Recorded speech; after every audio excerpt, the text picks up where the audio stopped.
Guerrilla প্রশিক্ষণ নয়, বসুন্ধরার কেবি কনভেনশন হলে স্বামী সহ দাওয়াতে গিয়েছিলেন বলে আদালতে দাবি করেছেন মেজর সাদিকুলের স্ত্রী সুমাইয়া জাফরিন। তবে পুলিশ এবং রাষ্ট্রপক্ষ বলছে যে পুলিশ কর্মকর্তা পরিচয়ে জাফরিনই প্রশিক্ষণের জন্য হলটি ভাড়া নেয়। সিসিটিভি ক্যামেরাও বন্ধ করেন তিনি। শুনানি শেষে সুমাইয়া জাফরিনকে 5 দিনের রিমান্ড দেন আদালত। ঢালাইয়ের সেরা প্রিমিয়ার সিমেন্ট। সম্প্রতি রাজধানীর বসুন্ধরা এলাকায় কেবি কনভেনশন হলে গোপনে নিষিদ্ধ সংগঠন আওয়ামী লীগ ও ছাত্রলীগের নেতাকর্মীদের গেরিলা প্রশিক্ষণ দেওয়ার অভিযোগ ওঠে মেজর সাদিকুল ও তার স্ত্রী সুমাইয়া জাফরিনের বিরুদ্ধে। পরে সেনা হেফাজতে নেওয়া হয় মেজর সাদিকুলকে। স্ত্রী সুমাইয়া জাফরিনকে গ্রেপ্তার করা হয় বুধবার রাতে।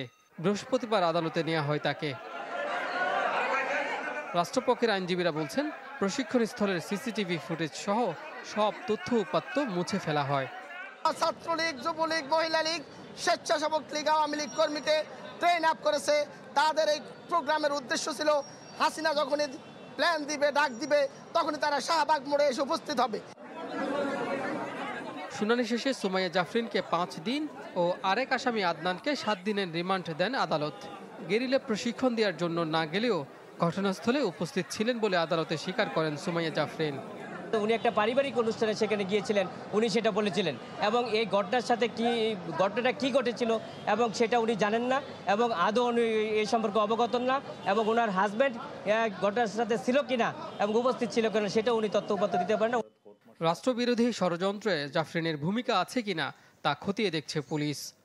প্রশিক্ষণের নাম দিয়ে জড়ো করা হয় এবং এখানে 300-400 লোক ছিল বলে আমাদের কাছে তথ্য রয়েছে।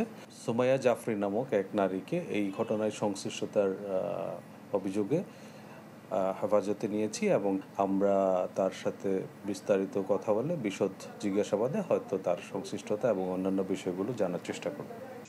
এই ঘটনায় এখন পর্যন্ত 28 জনকে গ্রেপ্তার করা হয়েছে। অন্যদের ধরতে চলছে অভিযান। এটা আমরা খতিয়ে দেখছি তার সংশ্লিষ্টতা কি এবং এখানে আর কারা কারা ছিল। এবং কাজী ফয়সাল, চ্যানেল 24, ঢাকা।